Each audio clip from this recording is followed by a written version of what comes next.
Good morning, everyone. My name is John Cornwell, and I'm the Director of Practice Development here at Plunkett Cooney. My pleasure to serve as the coordinator for today's discussion, so let me begin by welcoming everyone. Today's webinar will focus on litigation that has implications across multiple states, and making sense of these jurisdictional issues can be challenging, particularly when it comes to formulating settlement and trial strategies. Fortunately, we have attorneys from Plunkett Cooney's offices in 4 different states to help us understand these issues. Before we get started, I just want to take a couple of moments to provide you with some background about our law firm. For those of you who don't know, Plunkett Cooney is based in Southeast Michigan and is one of the Midwest's oldest and most accomplished law firms, with approximately 120 lawyers in 7 offices throughout Michigan, as well as in Chicago, Columbus, and Indianapolis. Plunkett Cooney's Torts and Litigation Practice Group is comprised of attorneys across the region who focus their practices on various aspects of general liability, retail liability, premises liability, dram shop law, and other areas of related litigation. Our attorneys routinely defend cases involving retailers, hospitality establishments, religious institutions, commercial property owners, and other businesses insured by some of the world's leading insurance providers.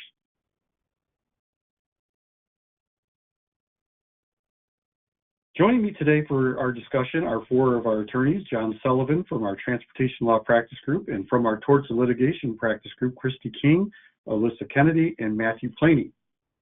I'll begin by introducing John Sullivan, who's a partner in our firm Chicago office.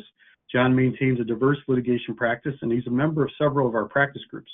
His litigation expertise includes complex commercial matters, employment liability, civil rights claims, shareholder disputes, lender liability defense, insurance coverage, transportation, and premises liability claims.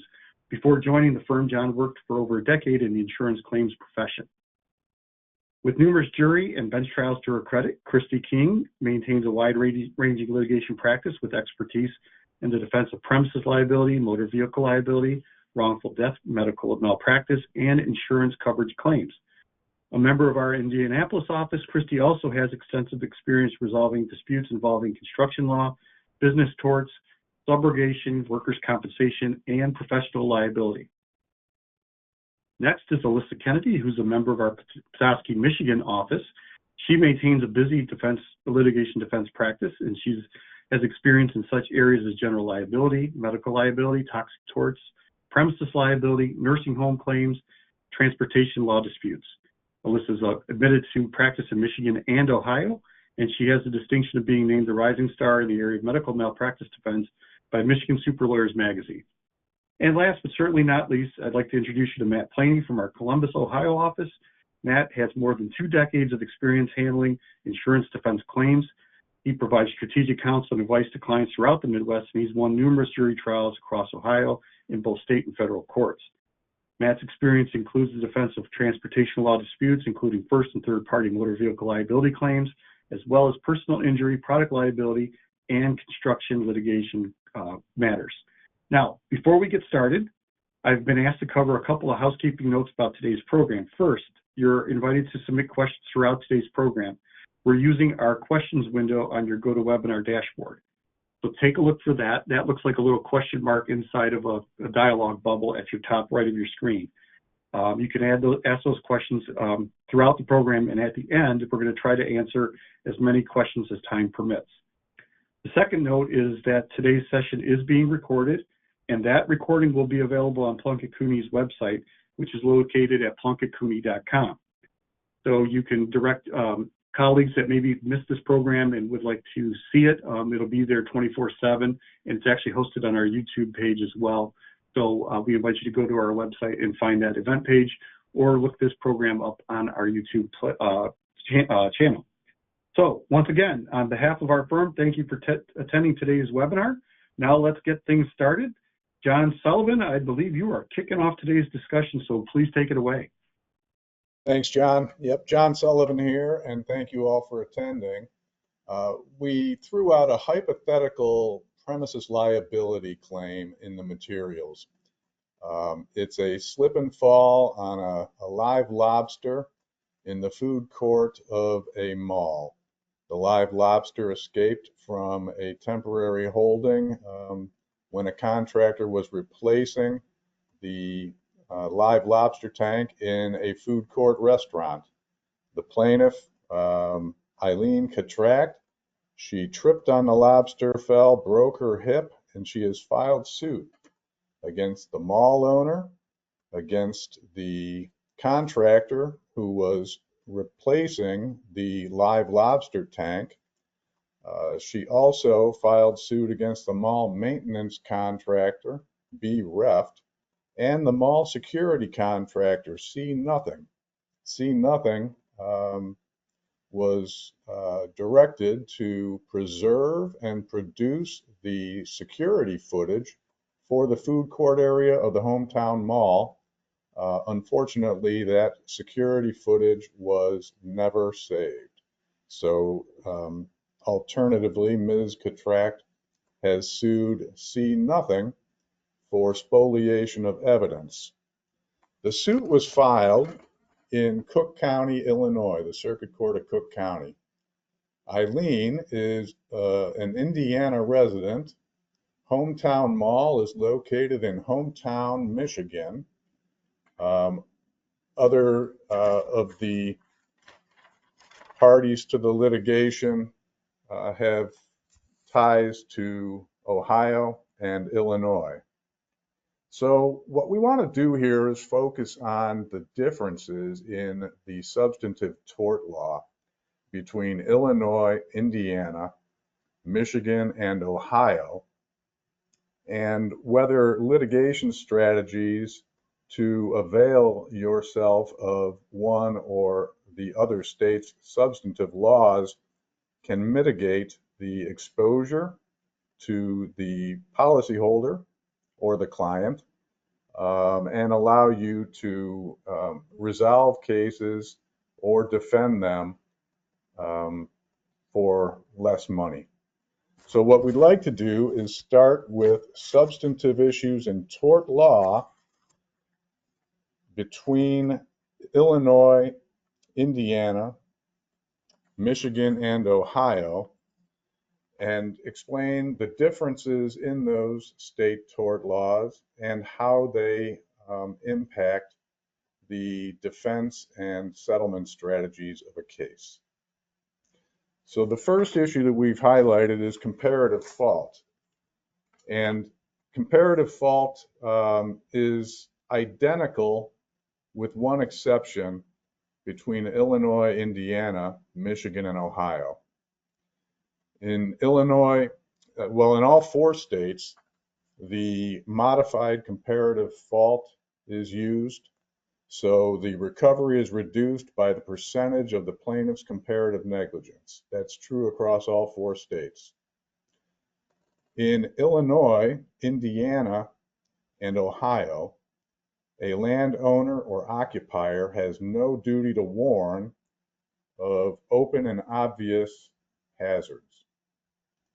However, in Michigan, it's a little different. And if you could address that, Alyssa, how is Michigan different on open and obvious hazards?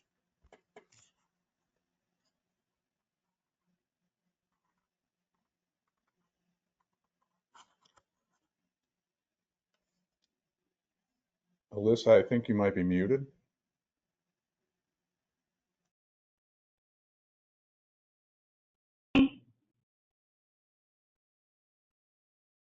Sorry, can you hear me? We can.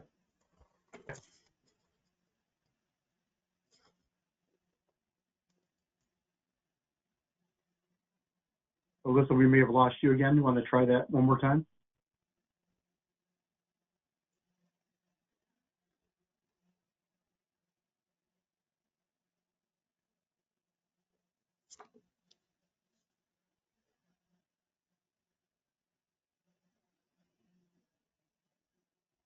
Hello, are you able to hear me? We can now, yep. Okay. In Michigan, open and obvious was once a complete bar to recovery because the analysis of open and obvious was done under the duty element. So essentially, courts were able to decide when a condition is open and obvious, it doesn't trigger any duty on the part of the premises owner to warn, absent some special aspect, which was generally very difficult to establish. In July 2023, though, there was a massive shift in Michigan premises liability law when the Supreme Court essentially took away that complete bar to recovery and placed the open and obvious analysis within the breach analysis. So now a Michigan premises owner owes a duty to exercise reasonable care to protect invitees from unreasonable risks of harm caused by a dangerous condition on the land, even if that condition is open and obvious. And the Supreme Court's thought was that this was more in line with general comparative fault principles, essentially that we are already able to allocate fault to the plaintiff under our comparative fault principles. Fewer motions for summary disposition are going to be granted. We've already seen that, and a lot more cases are going to be filed based on this shift. So in terms of that, the notice requirement in Michigan has become very important. The court didn't touch that, and essentially that's on the burden's on the plaintiff to establish that a premises owner had notice of either actual or constructive notice of a condition. The plaintiff essentially has to prove those things, and reasonable inferences aren't enough. And that's really where the defense is focusing on trying to get these motions for summary disposition still granted. And some courts are granting them on the notice basis. So that's really where the focus is.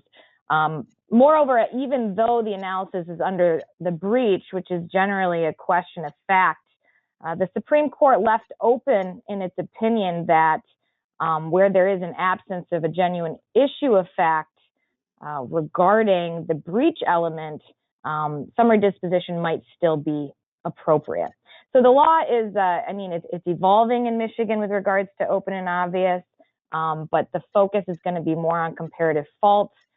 There's going to be less chance for defendants to get these cases kicked at the motion for summary disposition stage, and potentially a lot more trials. We're certainly seeing more cases getting filed, but that's where we differ in terms of open and obvious. And again, a lot of those are your snow and ice cases. We're getting filed a lot more, and we'll talk about indemnification and issues like that for landowners with regards to that. But those are becoming more critical in Michigan. But that's the difference there and the shifts that Michigan's seeing in open and obvious. And in all four states, if the plaintiff is allocated 50 or more % of fault, the plaintiff is barred from any recovery at all.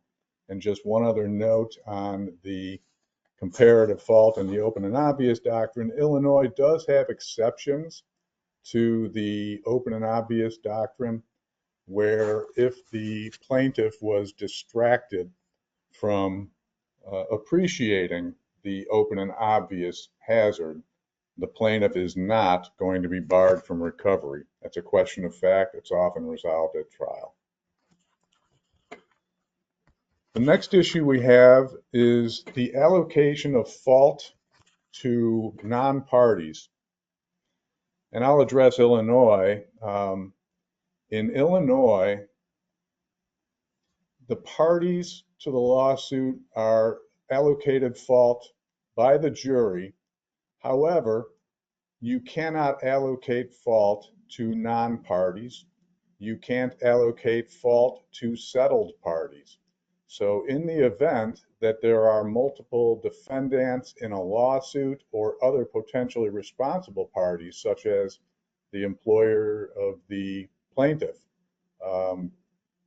if they are not named parties or third parties, they cannot be allocated fault. Additionally, if a party settles on the eve of trial and gets what's known as a good faith finding under Illinois law, all contribution claims against that party are cut off and they don't appear on the jury verdict form. So it can be very difficult to the remaining defendants at trial in Illinois to point the finger at somebody because it's not allowed. Christy, how does Indiana differ from Illinois in that respect?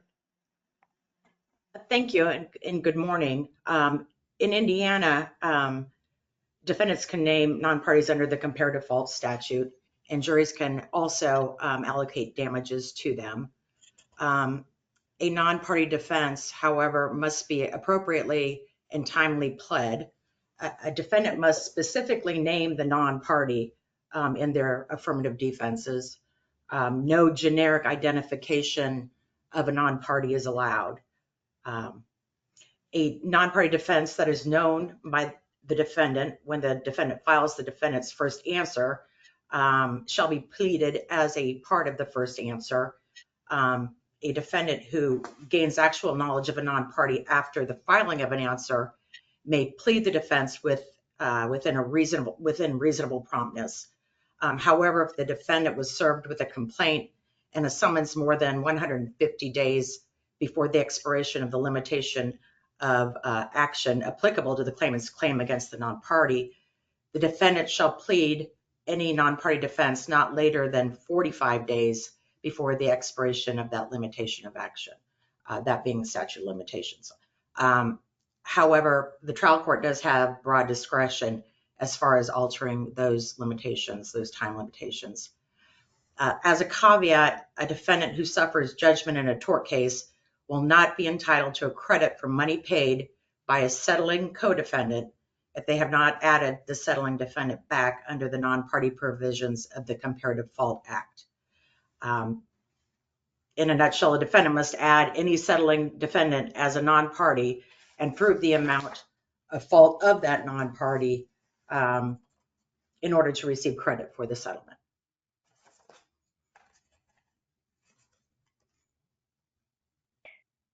And I'll step in then and talk about Michigan. Similarly, the jury allocates damages based in direct proportion to the party's percentage of fault. Michigan similarly has a notice of non-party at fault requirement. You're required to provide that notice 91 days after the first responsive pleading. The plaintiff then has the opportunity to either name that defendant or not. There is an opportunity to name a somewhat generic non-party. You have to reasonably identify. So if you're not quite sure the exact entity, you have to just identify them to the best of your ability. And then also, there are considerations. Just because you can name them doesn't mean you necessarily should. You're not barred from arguing proximate cause if you don't notice a non-party, essentially stating or arguing that the defendant or our client is not the proximate cause of the injuries. You're not barred from doing so without filing that notice of non-party. And sometimes that's a strategic decision, whether you want to really create that empty chair defense or whether you want to fill the chair is really kind of a case-by-case analysis that you have to make. There can be a big benefit in having an empty chair sometimes for a defendant. So that's something that has to be considered. And if you wouldn't mind, this is Matt Planey. Good morning, everybody. I'd pipe in on this issue with Ohio law. Our courts in Ohio have been very open to the empty chair defense, especially within the last few years where we had some changes to our comparative negligence or contribution laws in Ohio. Ohio seems to be different than just about all the other three states in this regard, that we have no real notice or strict notice and requirements as it relates to trying to allocate fault to non-parties as far as timing and that. Our courts generally will allow that, usually at the time of trial. You don't have to really name any of the parties prior to that. Our courts will allow allocation of fault as it relates to immune parties, such in this example, we'll get into workers' comp immunity. The employer here may have a workers' comp immunity. We're able to include them on the verdict form if you meet certain appropriate standards at the time of trial and can convince the judge to allow that. It's basically, Ohio law requires, as long as you prove at trial that the non-party, be it a settling party or an immune party, is liable in tort, they're able to be put on the verdict, and a court can assess and attribute any potential liability to that non-party. So Ohio is a little bit different in that they don't have such restrictions on timing and notice and things like that. So Ohio's seems like a very good jurisdiction as it relates to if there is the potential for an allocation of fault to non-parties, might be the way to go as it relates to it, more so of a trial strategy. So Matt, John Sullivan here. Even if the employer is not a party or a third party, in Ohio, you can allocate fault for negligent training, supervision, equipping, any of that stuff, even though they are not a party? Yes, they don't, if there's no requirement that they be a named party at any point in time. They have to be, that's the only requirement is whether or not you're able to prove that they're liable in tort, even as an employer. If it gets very complicated and you get into a lot of evidentiary issues and things like that. The plaintiff's lawyers are usually going to fight you tooth and nail on that. But yeah, in Ohio, we've seen verdicts and jury verdicts or verdict forms where even those type of situations that they're able to be potentially added to the verdict form and apportion liability. Okay, the next issue that we have is the joint and several liability. And I can tell you in Illinois, joint and several liability among tortfeasors is alive and well. If a defendant is found liable in any amount, there's joint and several liability for the past and future medical expense for the plaintiff. And so if you think about a catastrophic injury, someone who's quadriplegic and you have a tragic situation, you have multiple defendants, and you have a peripheral defendant who is allocated 1% of liability, joint and several liability applies. So you might have a life care plan that calls for $5 million, $10 million worth of future care for a quadriplegic, for instance. If everybody else is insolvent, that 1% allocation of fault can be responsible for the entirety of those past and future medical expenses. If, however, defendants are allocated less than 25% of the fault, they are only severally liable for other damages. So your economic damages, your wage loss and pain and suffering, loss of a normal life. So it's several liability if a defendant is allocated less than 25% of the total fault. If, however, a defendant is allocated more than 25% of the fault, then they are jointly and severally liable for all damages. And the same concerns apply in Illinois. You could have a relatively peripheral defendant allocated 26% of the comparative fault and be jointly and severally liable for all damages. So that runaway nuclear verdict could wind up costing the defendant $10 million instead of $2.6 million on a straight allocation on a several basis. So that's the problem with Illinois joint and several liability. Christy, does Indiana recognize joint and several liability? No, in Indiana, we follow the pure several liability under the Comparative Fault Act. And to determine the liability of each defendant, the jury determines the percentage of fault attributable to each party and any non-party, and then multiplies that percentage times the amount of damages. And in terms of Michigan, moving north, generally we have several liability, similar to Indiana, where it's only liability for the party's percentage of fault determined by the jury. There are, however, special circumstances that do establish joint liability.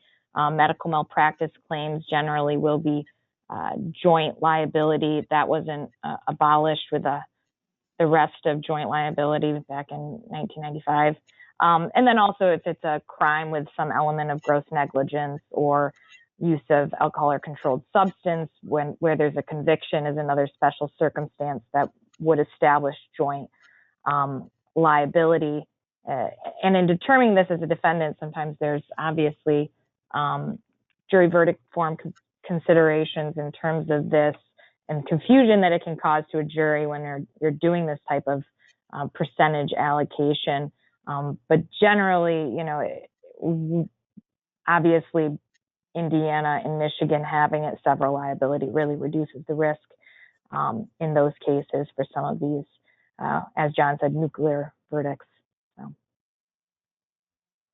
And if I'll pipe in on Ohio, Ohio has kind of split the baby here. We have joint and several liability that applies to economic damages, medical expenses, lost wages, the actual economic damages, but only if the defendant, if the defendant is found more than 50% responsible for an injury or loss. So if that is the case, if your client or your party has been found to be 51% responsible, there is joint and several liability, and they could be responsible for the all of the economic damages that a party or a plaintiff incurs. As it relates to non-economic damages, your pain and suffering, loss of your losses that aren't economic, your non-economic damages, that is just straight liability. You're only responsible for your fair share of fault or responsibility as apportioned by the jury. So we kind of have a modified joint and several liability approach here in Ohio.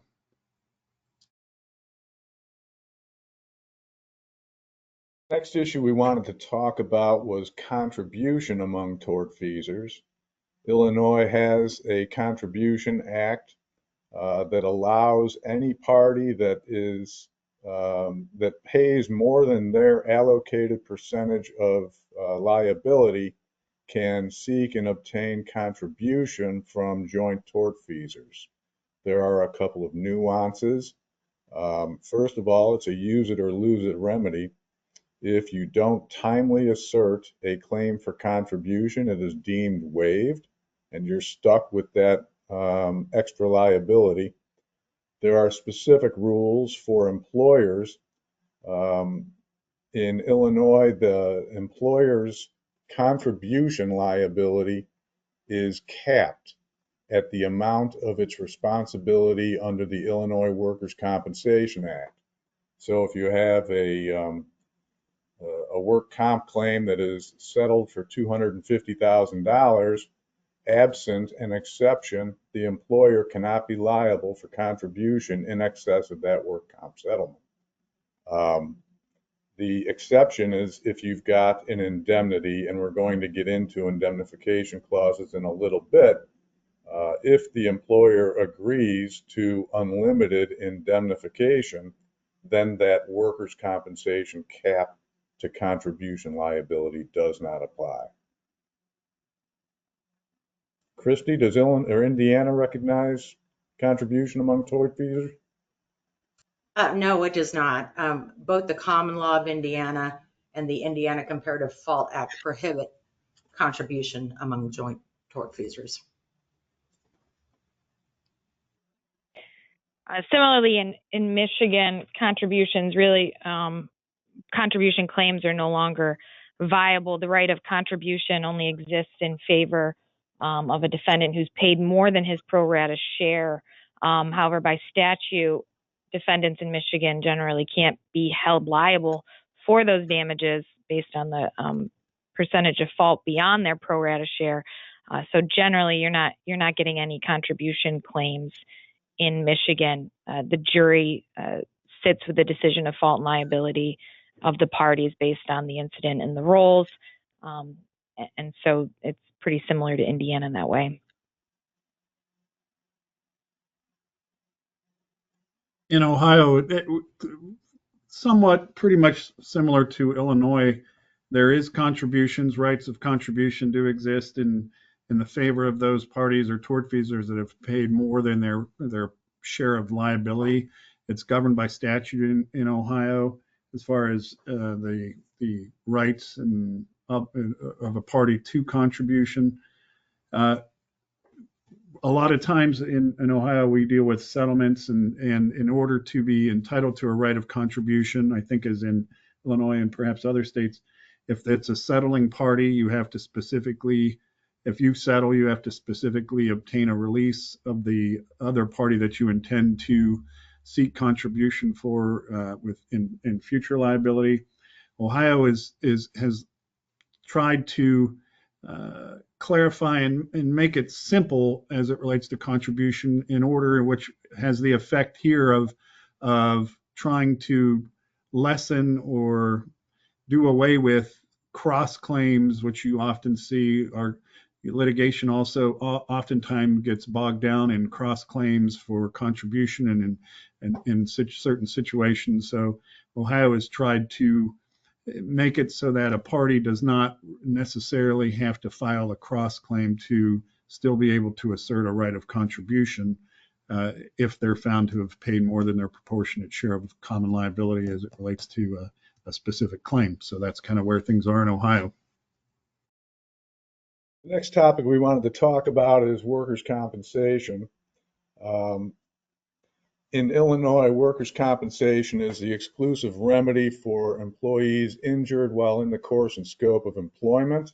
That's common to most states, but there are exceptions under Illinois law. Those exceptions are if the injury was not accidental, or it didn't arise from employment, or was not received during the course and scope of employment.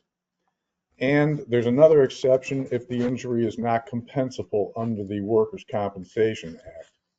But most of your injuries to employees are going to result in work comp being the only remedy. And so if Ms. Catract, who was working for Lobster Shack at the time of her injury, tried to sue her employer, that employer would probably wind up getting a motion to dismiss granted due to the exclusive nature of the Workers' Compensation Act. Christy, how does Indiana treat exclusivity under the Work Comp Act? Under the exclusive remedy provision of the Indiana Workers' Compensation Act, the rights and remedies granted to an employee under the Act exclude all other rights and remedies of the employee, or in the case of death, the employee's personal representatives, dependents, etc., except for some remedies available under Indiana Code 5-2-6.1 that includes compensation for victims of violent crimes. Under the Act, however, like Illinois, an employee or again, a deceased employee's dependents or a personal representative must show that the sustained injury or death by accident arose out of their employment, and they have to show that the injury or death occurred in the course of their employment. Michigan, it's similar that's it's an exclusive remedy against the employer. Similarly, with it having to be within the scope of the employment. The only exception in Michigan is for an intentional tort, and that's going to be either a deliberate act of the employee that was intended to injure, or proof beyond just conjecture and speculation that the employer had actual knowledge that an injury was certain to occur and disregarded that knowledge, or didn't fail to warn and properly avoid. In Michigan and probably in some other states I just touched on briefly, we also have, I know I have a case and it's come up quite a few times under the common work area doctrine. So when it is a situation where there's a contractor and several subcontractors involved in a common work site, there's an exception there for the general contractors and owners to be liable for that employer's negligence if the general contractor or the property owner failed to take reasonable steps in their supervisory authority to guard against an observable danger that created a high risk of to a significant number of workers in a common work area. And that becomes really fact specific in these cases, at least the ones that I've had with regards to how many workers are in the area of the injury, if it was a common area. For example, sometimes I have a case where an injury occurs on the roof, but there's no other subcontractors actually working in the specific area where the injury occurred. So therefore, the argument is that there wasn't a significant number of workmen, and it wasn't a common area because there was only one trade that was actually working in that area. But that's just a special circumstance sometimes under that workers' comp exclusivity doctrine that comes up when you've got kind of those contractor subcontractor situations. Yeah, in Ohio, pretty similar to everybody else as it relates to workers' comp being the exclusive remedy, with some exceptions, that primarily being the intentional tort act here in Ohio, which is a very, very high standard on employees to meet to get around the workers' comp system. I will say, I don't know if this is something that other folks have seen, but in Ohio, we do have an exception. Is it workers' comp may be your exclusive remedy if you choose to accept workers' comp. Some injured employees are able to opt out of the workers' comp claim in the workers' comp system if they so choose, and proceed directly against their employer under some sort of negligence or other theory. So in Ohio, at least, I've seen some of our courts, while it's the exclusive remedy, it has to be invoked. And if it's not, you're still entitled to bring claims against your employer directly for negligence and things like that. So that's kind of one kind of difference I wanted to point out.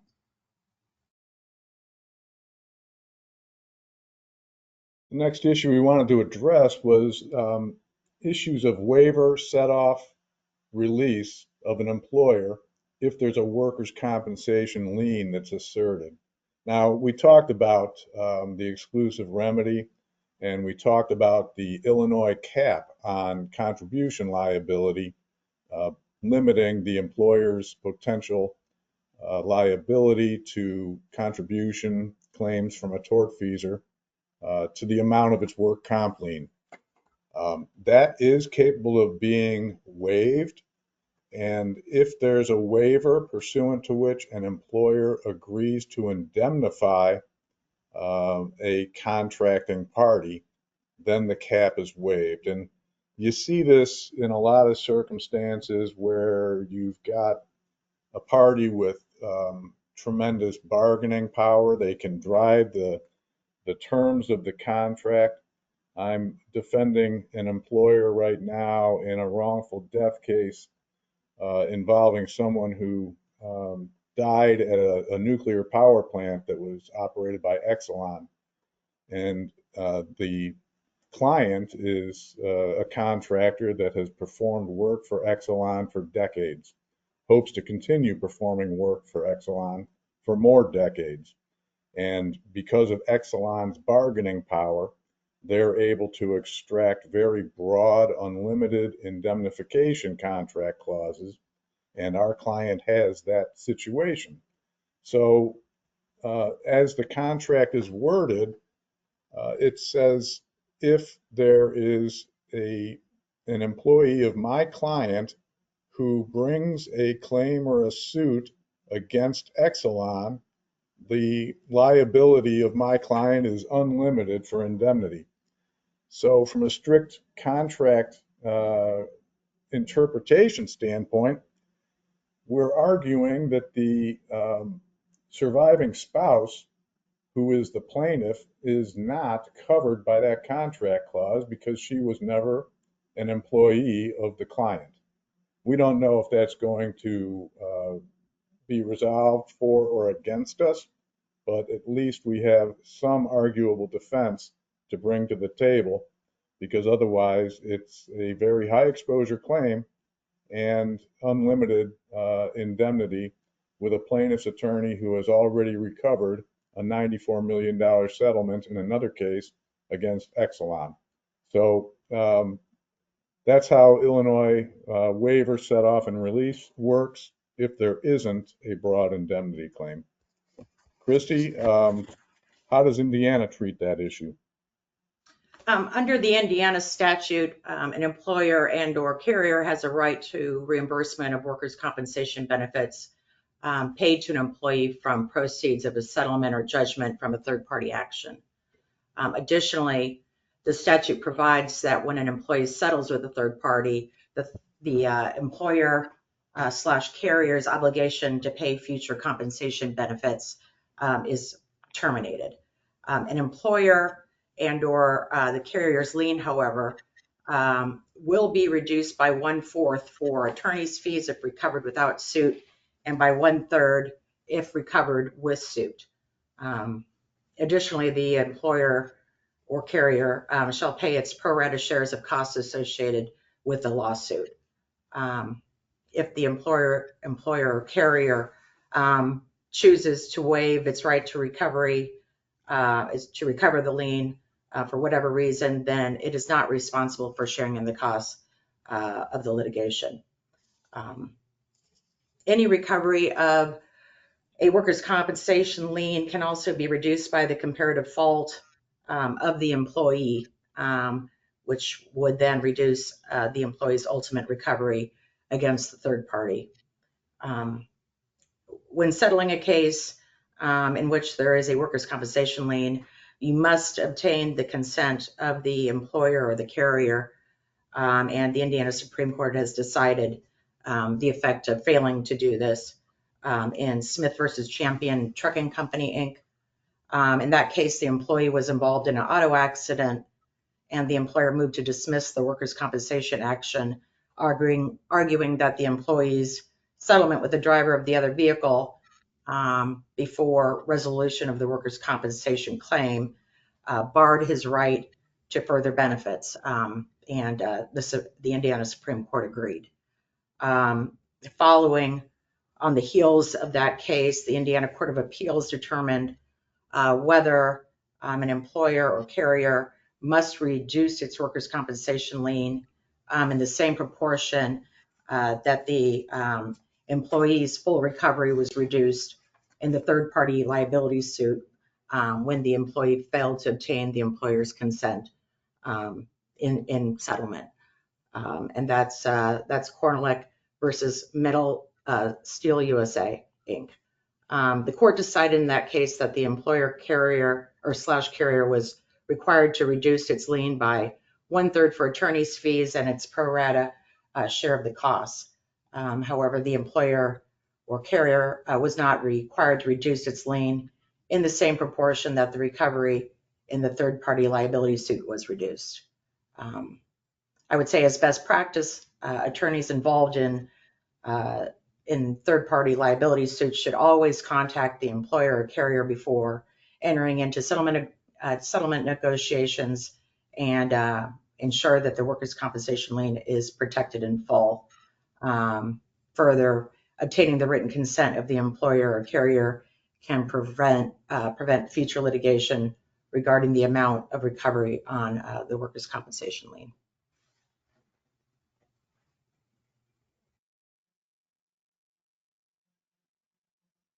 Yeah, we can keep it simple for Michigan and Ohio, just not applicable. I would agree. Okay, well, that makes it simple. So let's move on to indemnification. You know, in the fact pattern for this hypothetical claim, we have contractual relationships between Lobster Shack, the employer, and the contractor that was replacing the live lobster tank tanks a lot. And there are indemnification obligations pursuant to which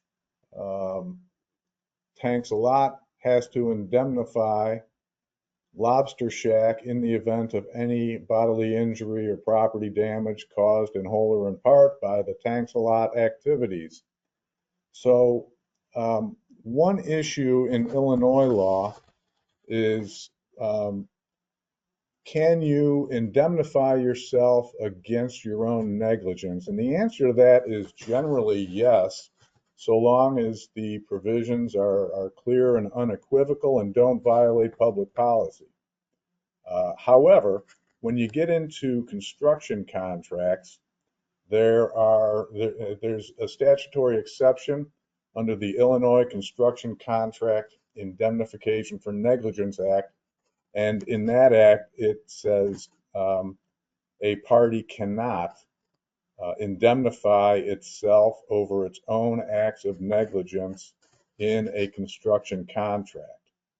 So applying that to Ms. Catract's unfortunate claim, Tanks a Lot is engaged in construction activities under Illinois law, and its indemnification provision would almost certainly be held to be void as against public policy and violative of the Illinois Construction Contract Indemnification Act. So that's the exception in Illinois. Indiana, Christy, how does Indiana treat that issue? An agreement to indemnify another for their own negligence is valid in Indiana only if it is undertaken knowingly and willingly. These agreements must be clear and unequivocal, and they are strictly construed. An indemnity provision must meet two criteria in Indiana. One, the indemnification clause must expressly state in clear and unequivocal terms that negligence is an area of application. And two, the indemnification clause must expressly state in clear and unequivocal terms that it applies to the indemnification of the indemnity by the indemnitor for the indemnity's own negligence. The validity, enforceability, and enforceability of indemnity agreements can be affected by statutes or public policy. For example, in construction contracts, an indemnity agreement that purports to indemnify the indemnity for its quote unquote sole negligence is void. In another example, the waiver of a landlord's duties in a residential lease is void under IC 32-31-8-4. And this statute may apply to invalidate a residential tenant's agreement to indemnify the landlord for the landlord's own negligence. In Michigan, generally, there's broad discretion between the parties to negotiate the scope of these indemnity clauses. Generally, the statutory construction is against the drafter, as in most contract cases. So it's it's evaluated against the indemnity. However, there is the party's intent is considered above or over the statutory construction against the indemnity. So the courts first look at the party's intent in trying to evaluate these if there's any question. The restriction that John talked about in terms of the contractor case is similar in Michigan. It's unenforceable, or an indemnification provision is unenforceable for a construction contract that would require any party, any subcontractor to indemnify another for the damages caused by their sole negligence. And in those cases, any type of provision would be unenforceable. I included just some contractual alternatives that if there is a restriction could be applied, and that would include, limitations of liability, disclaimers and waivers, contracting insurance coverage requirements, and things like that can be considered. But in Michigan, they're pretty favorable for the contractual indemnification clauses. applying them and all that. Touching on Ohio is very similar to Illinois and the other states for the most part, that generally a party can contractually indemnify for its own negligence with some exceptions. We have an anti-indemnity statute in Ohio that's statutorily exempts construction contracts, similar to Illinois, that when it's involving a construction contract, a party cannot statutorily indemnify itself for its own negligence in a contract with, say, a subcontractor or something along those lines. Same thing with work that's being done in public works design setting, which doesn't come up very often. Ohio law did have a recent case in Ohio, and I believe in other states, common law indemnity requires notice of the intent or the indemnification that is being sought.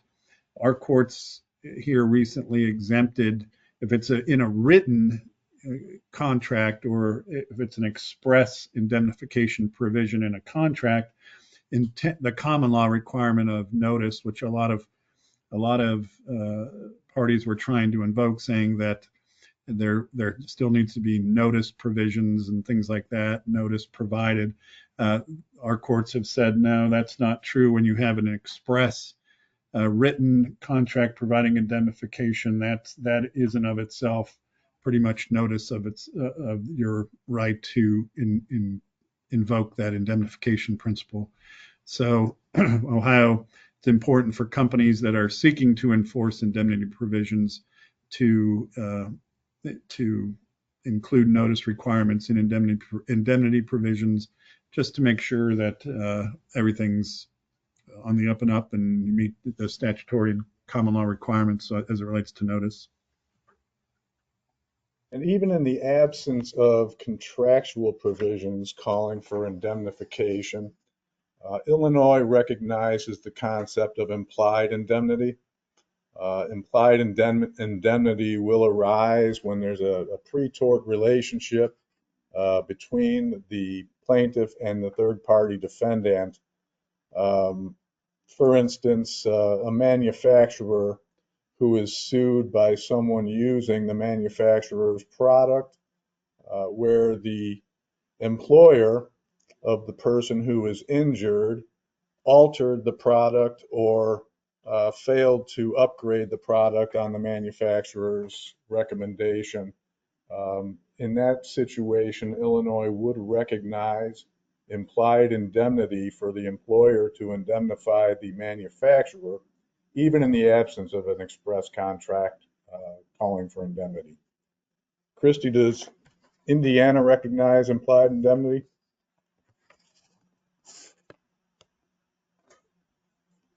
Yes. In Indiana, the right to indemnity may be implied in common law only in favor of one whose liability to a third party is derivative or constructive, and only as against one who has, by his wrongful act, caused such derivative or constructive liability to be imposed upon the indemnity. Without an adequate express contract, a party seeking indemnification from another must be free from fault. One example of implied indemnity would be a claim based on the vicarious liability of an employer, also known as respondeat superior. And Michigan also recognizes implied indemnity situations where there's some type of a special relationship or the course of conduct when a party performs or impliedly assures indemnification by their conduct. An example I just quickly included was a plaintiff that injured his arm while stuck on a conveyor. They sued the manufacturer that designed and installed the conveyor, and the manufacturer was able to get implied indemnification from the employer that actually rejected a proposed protective cover on the conveyor and advised that it would be inaccessible to the workers. the court in that situation found that there was implied indemnification just based on the conduct of the parties. It's difficult to guarantee implied indemnification, but it is available in Michigan. You can find it. Michigan also has separately common law indemnity. So it has contractual, implied, and common law indemnity, which is an equitable theory in Michigan. And that's essentially where the wrongful act of a party results in another's liability. So similar to Indiana, the vicarious liability situation, that party is entitled to restitution. But in that situation, it has to be passive negligence. There can't be any claim that the defendant that's seeking common law indemnification was even 0.01% at fault actively in the negligence. And in those situations, they can claim common law indemnification in Michigan. Then in Ohio, just to repeat, Ohio tends to fall in line with the other states as it relates to implied and or common law indemnity.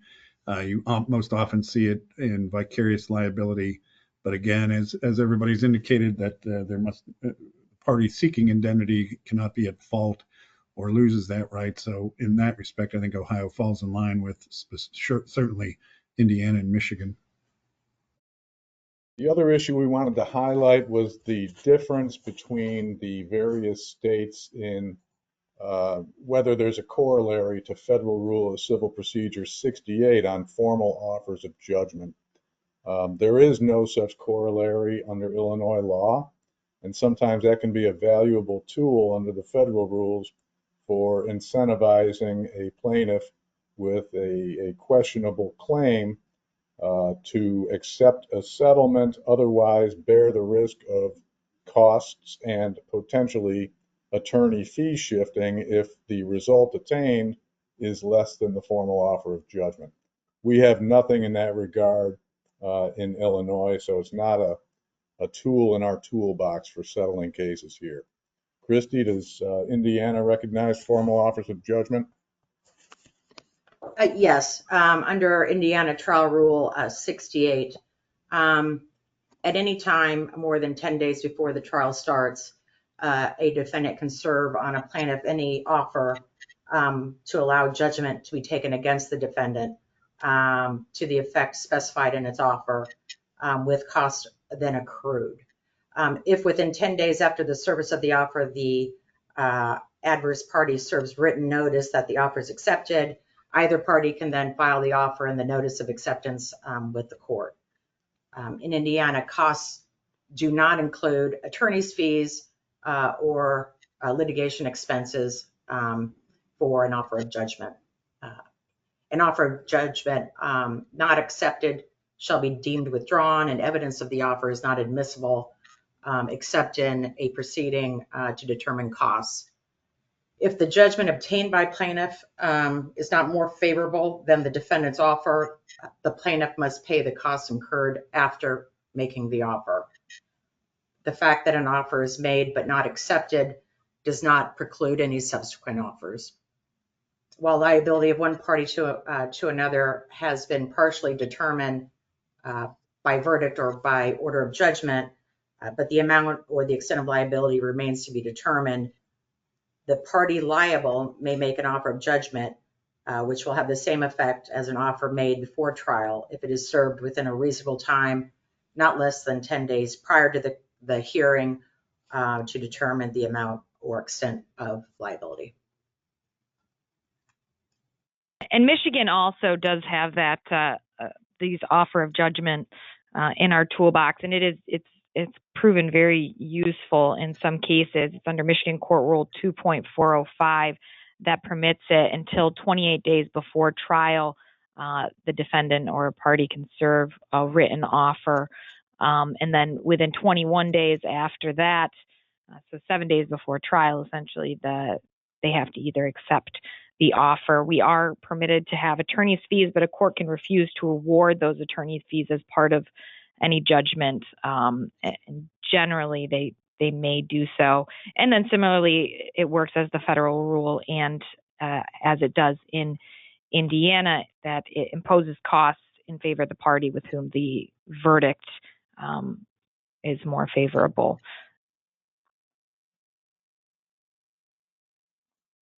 In Ohio, simple like in Illinois, we do not have formal offers of judgment in our repertoire, our tool belt. I wish we did. I know I've federal court, I've used them and they're very effective, but unfortunately, Ohio does not provide that possibility either.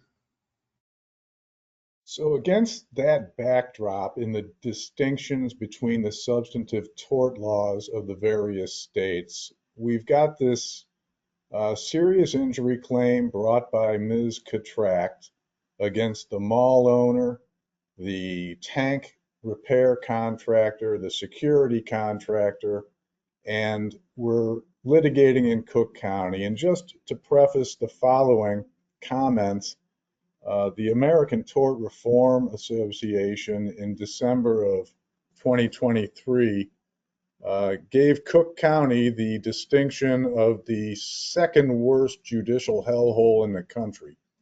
That was based on a number of factors, some of which have to do with Illinois legislation on Privacy Act concerns that aren't applicable here, but one of the biggest judicial hellhole factors was the number per capita of what they called nuclear verdicts. Those are the verdicts that exceed $10 million. That is a weekly occurrence in Cook County. You can go to different counties in Illinois and there might be $5 million verdicts in the history of that county. So against that backdrop, we don't want to litigate Ms. Catract's claim in Cook County, Illinois.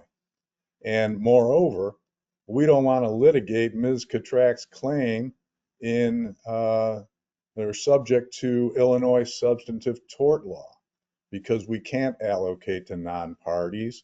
We have joint and several liability. We have the possibility of nuclear verdicts.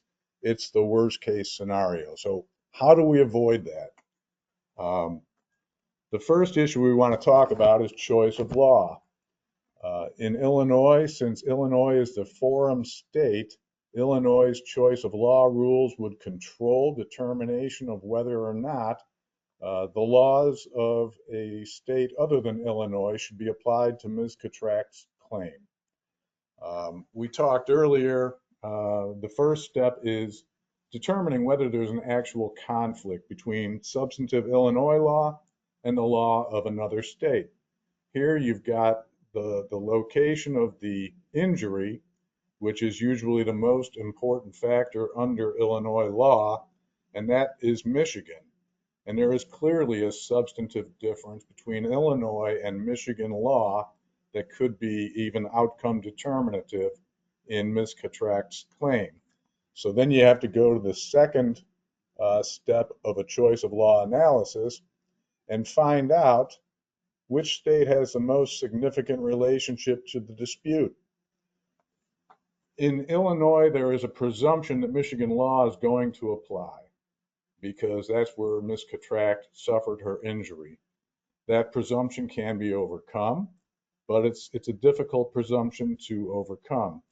I will say that Illinois has a distinction that talks about whether there was simple fortuity in the fact that the injury was suffered in Michigan, not in Illinois, Indiana, Ohio, or elsewhere. We ran into this in a very serious wrongful death truck accident on I-94 in Berrien County, Michigan, a couple of years ago. And we tried to argue that Michigan law, substantive law, should be applied. And we also filed a forum nonconvenience motion because the parties and the witnesses were mostly in Michigan where the accident occurred. The Illinois court, Cook County, said, well, that's all well and good, Mr. Truck Driver, but the fact that this accident happened in Michigan was merely fortuitous. It could have happened anywhere, So we're not going to give significant credit to the place of the injury.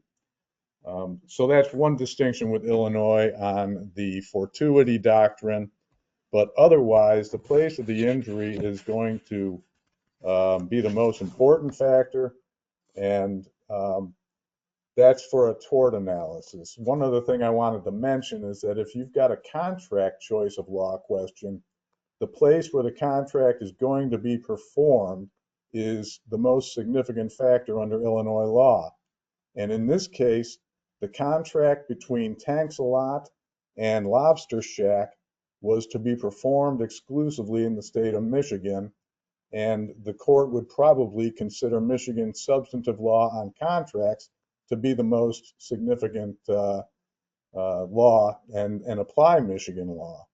And that might make a huge difference as to whether or not the indemnification provision is deemed void as against public policy, as it would be under Illinois law, as opposed to Michigan, where perhaps it would not. Christy, how does Indiana deal with choice of law issues?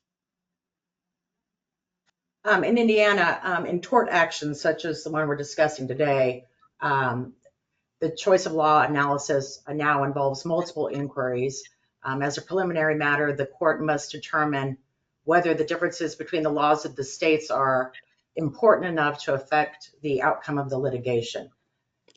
If such a conflict exists, the presumption is that the traditional lex loci delicti rule, which is the quote unquote place of the wrong, will apply.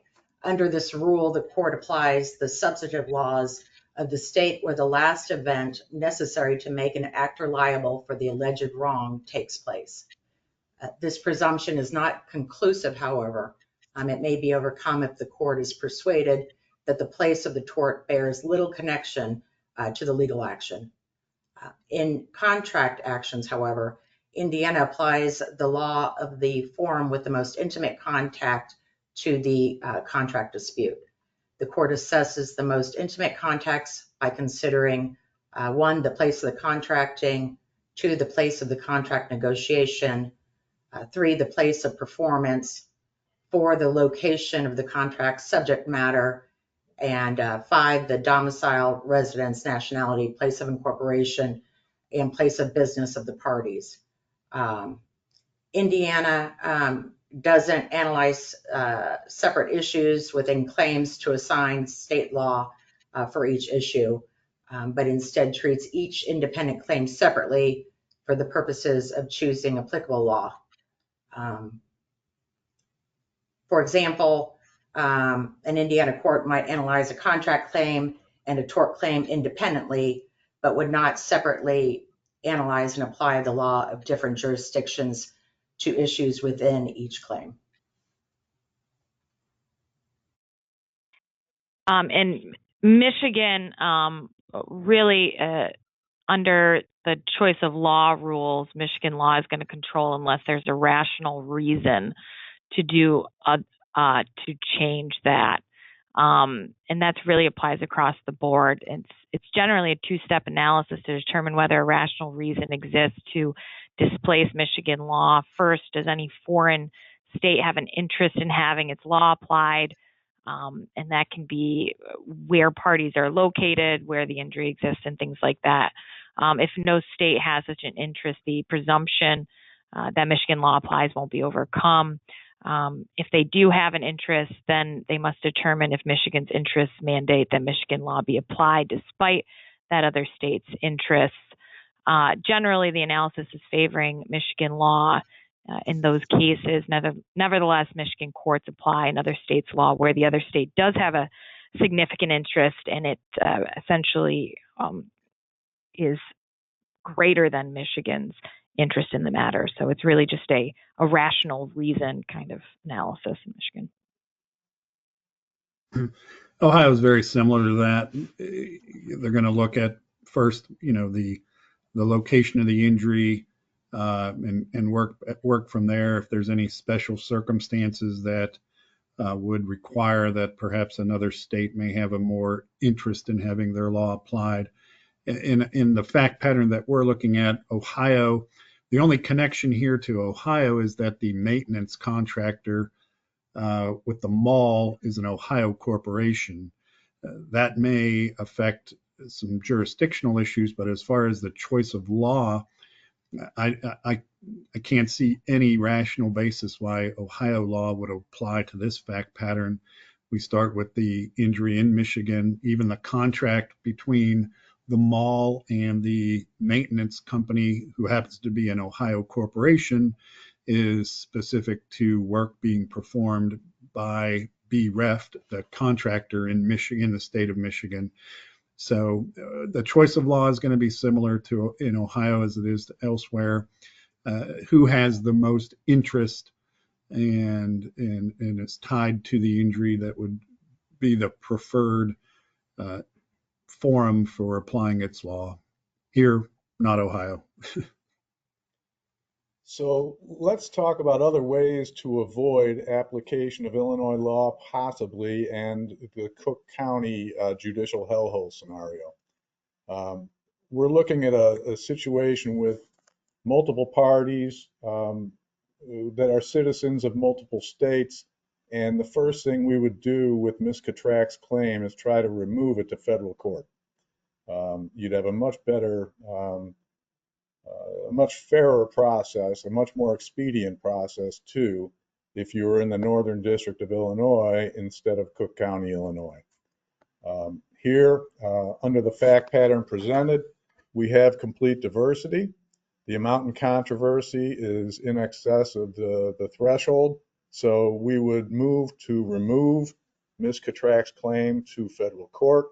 Removal has to occur within 30 days of service of the complaint, or within 30 days of the facts giving rise to complete diversity becoming known. In this circumstance, for removal, all parties must consent to removal, all parties that have been served. We see particular problems with removal sometimes where instead of, in the fact pattern, we've got Hometown Mall being owned, a wholly owned operating subsidiary of Mega Mall Corporation, a single shareholder. That's easy. Let's say Hometown Mall LLC, though, is owned by a real estate investment trust.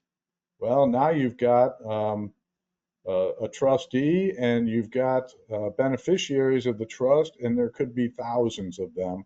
And the odds that all of them, once you drill down to their domicile and citizenship, the odds are overwhelming that you're not going to have complete diversity. The other problem we see sometimes with removal problems is fraudulent joinders. Let's assume that Ms. Catrac had some attorneys who didn't want to be removed to federal court. So at the time they filed the suit, they also add a negligence claim against Ms. Catrac's employer. Well, there's no possibility that that claim would ever be successful. And that would destroy diversity in this case because Lobster Shack is an Illinois corporation, so you don't have complete diversity. However, where the joinder is fraudulent, the court can disregard that party for a jurisdictional diversity analysis. So I think everybody would agree we'd want to get this into federal court. The other thing we wanted to talk about was intrastate forum nonconvenience, where you've got multiple states with an interest in the litigation. It might be worth moving for intrastate forum nonconvenience. It might be worth going to move for interstate forum nonconvenience, depending on the circumstances and whether another county within Illinois, other than Cook, would be a more convenient forum for the dispute. But for intrastate forum nonconvenience, it's a motion to dismiss, arguing that the case should have been brought in a different forum. In Illinois, the plaintiff's forum is given wide deference unless the plaintiff is not a citizen and a resident of that forum. Here, Ms. Catract is an Indiana resident. She has no nexus whatsoever to Cook County. Sure, one of the parties, the employer, is a Cook County, an Illinois corporation, but that's a fraudulent joinder, so it would not factor into the analysis. Given all of the private and public interest factors in this case, I would expect that the Illinois court would have to strongly consider a forum nonconvenience dismissal in favor of Michigan as a more convenient forum in this case. Now, forum nonconvenience only works if you are moving to dismiss. If you've already removed the case, the proper motion is for a change of venue under section 1404 of the Code of Civil Procedure. And a change of venue is a similar analysis. It just argues that another judicial district is a more convenient forum for the parties and for the witnesses and the interests of judicial economy. So in this case, if we were successful in removing Ms. Catract's claim, we would then follow that up in all likelihood with a motion for a change of venue to the Western District of Michigan, which is where the majority of the witnesses, documents, and the site of the injury are located. So those are some of our thoughts on ways to mitigate against the sting of a Cook County venue for Ms. Catract's claim. I don't see that anybody's got questions, and we're nearing the end of the time. The only other question or issue that I wanted to address was practice in spoliation of evidence claims. Under Illinois law, it's a tort and a negligence action just like anything else. However, you have trial procedures that are a little unique in spoliation claims. The elements of the tort have to be proven: the duty, the breach, the proximate cause, the damage, but you don't get to the spoliation claims unless and until the tort claim is lost. So the same jury is going to preside over both claims, but in this case, let's assume that Ms. Catract testifies, well, the reason that I didn't see the 2-pound live Maine lobster on the white tile floor next to my right foot was because there was another 2-pound live Maine lobster on the white tile floor next to my left foot that I was trying to avoid.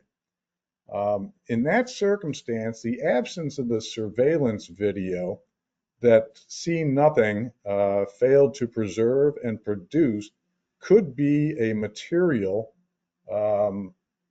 reason that Ms. Catract loses her tort claim. If the jury doesn't believe Ms. Catract's testimony about being distracted by the presence of a second live Maine lobster in the mall, the absence of that security footage could be outcome determinative. So there was a recent case this year in Illinois on that issue. It was a high-speed police chase against the city of Dalton, Illinois. And in that case, the evidence was unequivocal that as soon as the sirens are activated, the dash cam in the squad car automatically activates and records until the conclusion of the call. And that footage is uploaded to the cloud, and it's supposed to be preserved by the contractor who maintains that footage until the claim is resolved. It was undisputed that there was a preservation notice sent out. At trial, the plaintiff was unable to prove willful and wanton misconduct to overcome the municipal immunity of the city of Dalton. So she lost her tort claim. But the jury then went to the next issue on spoliation, and the judge said, well, yeah, there was a duty to preserve. There was proximate cause of losing the tort claim. There are damages, and the jury gave a missing evidence instruction, which creates a presumption that the video, if produced, would have been disfavorable to the city of Dalton. The jury awarded $33.5 million on the spoliation claim, and that was affirmed by the Illinois First District Court of Appeals. So practice in spoliation, most times you never even get to the issue of spoliation because the tort claim is not determined by the absence of the evidence that was allegedly spoliated. But in some circumstances, spoliation claims can be very powerful tools. Thanks, John. Appreciate that, everybody. This is the Q&A portion of the program, so if you do want to ask a question, now's the time to pop that into our questions window on your GoToWebinar bar. I do have one Michigan question I wanted to ask the group, and it is, how often do Michigan courts allow fee shifting if a formal offer of judgment is rejected and the recovery at trial is inferior to that offer?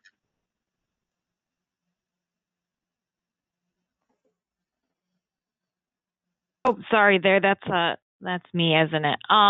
In terms of the fee shifting, I see, how often it occurs. I don't think it occurs too often. There can be contractual fee shiftings that are enforceable as long as it's not a special damages and they must be specifically pled. And I assume, are we talking fee shifting in regards to offers of judgment or? Yeah, the question does ask about a formal offer of judgment and when it is rejected. Okay. Yeah. Yeah, I mean, in terms of those, they allow the fee shifting in the formal offers of judgment under Michigan Court Rule 2.405, which, happens, I would think, fairly regularly. Great, thank you. One more question here I see. It's regarding expert witnesses, and it looks like it's referencing Illinois law. John, I think you're probably up for this one. Does Illinois follow the Daubert standard for reliability of expert opinion evidence?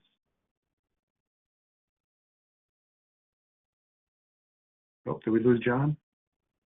Might be on mute. Oh, John, did we lose you? Oh, there you go. I was muted. Illinois does not follow Daubert. I could go on for a day about that. It's a mess. Illinois follows what they call the Fry Rule. The Fry Rule has no gatekeeper function for the trial judge.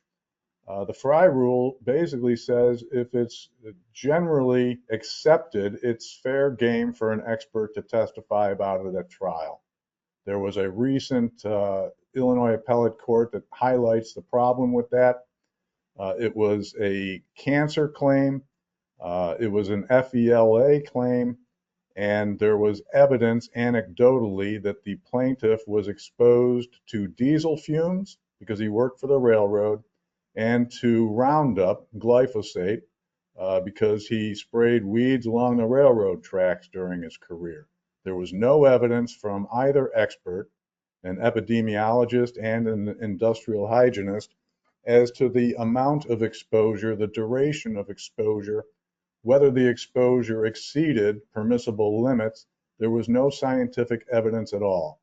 Rather, there was an expert who was allowed, strike that, he was barred at trial from testifying because there was no basis for the opinions to come in. The appellate court overruled that. During oral argument on that appeal, one of the appellate court justices said, I don't know what the big deal is. Everyone knows diesel fumes cause cancer. So with that as a background, unless scientific Novel scientific evidence is involved. Fry doesn't do anything.